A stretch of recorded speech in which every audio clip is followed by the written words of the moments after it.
Nós sabemos que as autoridades do Itamaraty e das áreas econômicas, Ministério da Fazenda e outros, estão se preparando com afinco para um diálogo que tem grandes implicações no comércio internacional e, sobretudo, inclusive na área da concorrência.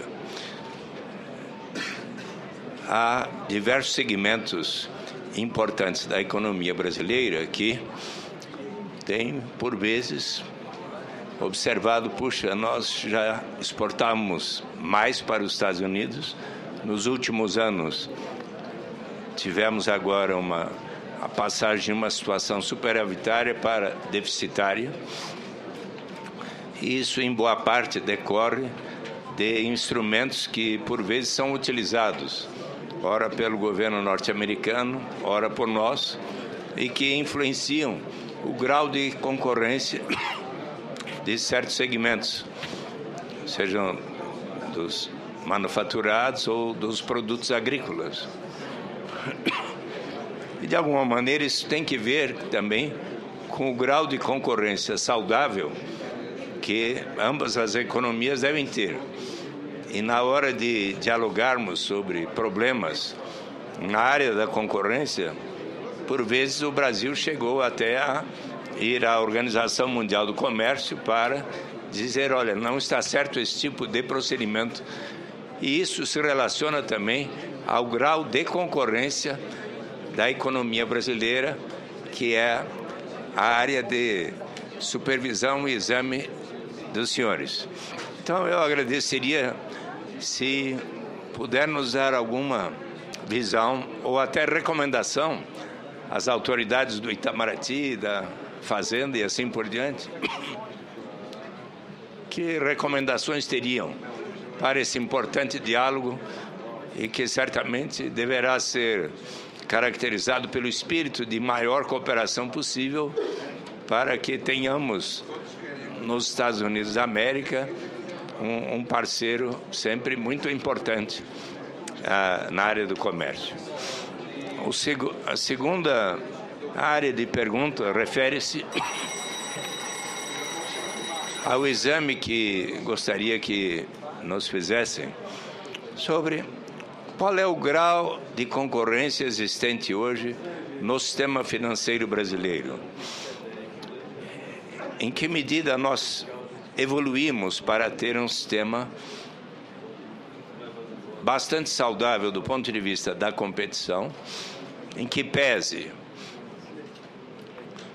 fusões ou incorporações de enorme significado entre alguns bancos no Brasil. Temos aí o caso Santander Banespa, Itaú Unibanco e assim por diante.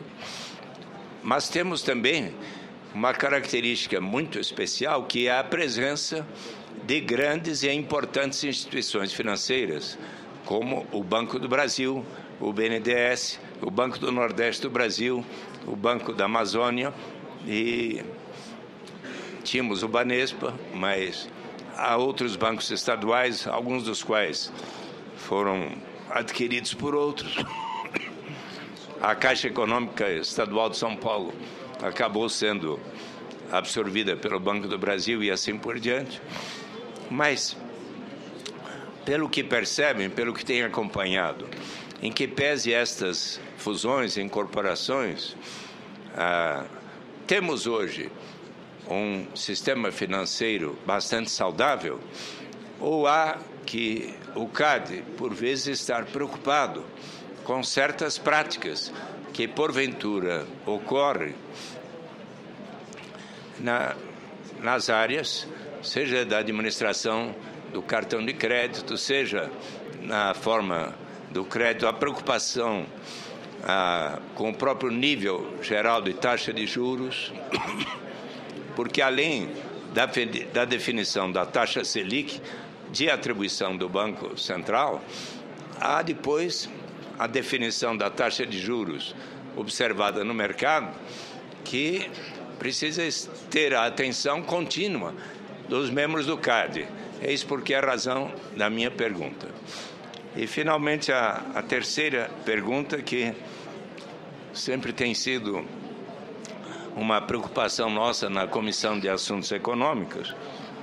Me refiro à citricultura paulista, que o Fernando Magalhães Furlan, inclusive nós já tivemos a oportunidade de dialogar a respeito, mas essa é uma situação que dura já há 2 décadas e que resulta uma preocupação dos citricultores, que resulta do processo de concentração e verticalização das empresas, que controla o processamento, a comercialização e o sistema logístico de distribuição a granel do suco produzido. Ora, tendo em vista, inclusive, a sua experiência no CAD, ao longo de anos, ora como conselheiro, ora como procurador-geral, como avalia a crise presente? E que ações já foram adotadas no âmbito do CAD e do Sistema Brasileiro de Concorrência para minorar esse conflito concorrencial que muitas vezes penaliza os pequenos e médios agricultores? O atual estágio de entendimento entre a Associação Brasileira dos Citricultores, a Socitros, a Federação de Agricultura do Estado de São Paulo, FAESP, a Sociedade Rural Brasileira, a Associação Nacional de Exportadores de Sucos Cítricos, entre outros representantes do setor, inclusive do Nordeste brasileiro, há estados com produção importante, como Sergipe e outros, no sentido de se constituir a Câmara de Arbitragem da Citricultura, a Concecitros, com o objetivo de definir as formas de comercialização da laranja e seus derivados, a exemplo do que ocorre com a Consecana no setor de cana-de-açúcar.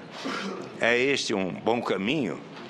O CAD poderá contribuir para acelerar os entendimentos no sentido de se constituir de fato essa Câmara de Arbitragem, que vem sendo inclusive estimulado por exemplo, o ex-ministro da Agricultura, Roberto Rodrigues, do primeiro mandato do presidente Lula, muito tem estimulado a organização da Concecitros.